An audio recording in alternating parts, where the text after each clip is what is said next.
Le SOSUP, c'est l'opérateur qui met en œuvre la politique d'orientation scolaire, universitaire et professionnelle en République gabonaise. Ce salon d'orientation qui est à sa deuxième édition vise des objectifs précis. Premièrement, la vulgarisation des métiers prioritaires pour le développement du pays. Il faut rappeler qu'en 2024, nous avons organisé les assises des métiers prioritaires. Et ce salon permet aujourd'hui de pouvoir les vulgariser. La deuxième chose qu'il faut retenir de ce salon, c'est que nous faisons, comme vous le savez, de l'orientation. Et pour faire de l'orientation, il faut bien que nous puissions cerner les aspirations et les aptitudes des apprenants. Les opportunités, les apprenants vont être en contact avec les professionnels. C'est pourquoi certaines administrations et entreprises prennent part au salon. C'est déjà important. D'autres choses, c'est que les apprenants auront la possibilité de pouvoir discuter, échanger avec les différents établissements qui présentent leurs offres de formation. Parce que vous savez, on oriente un apprenant vers une formation adaptée bien évidemment à ses aptitudes.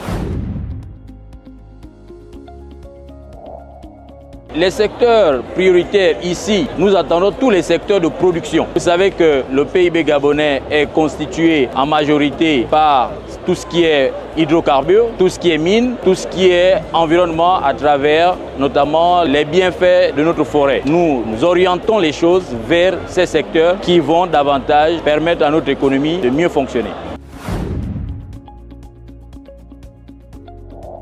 Les prochaines initiatives, c'est que nous allons organiser très prochainement, après validation par le comité d'orientation, des ateliers qui vont nous permettre de renforcer notre cartographie des métiers. L'année dernière, je vous disais que nous avons pu organiser des assises des métiers et cette année, nous allons actualiser cette cartographie avec des secteurs de production.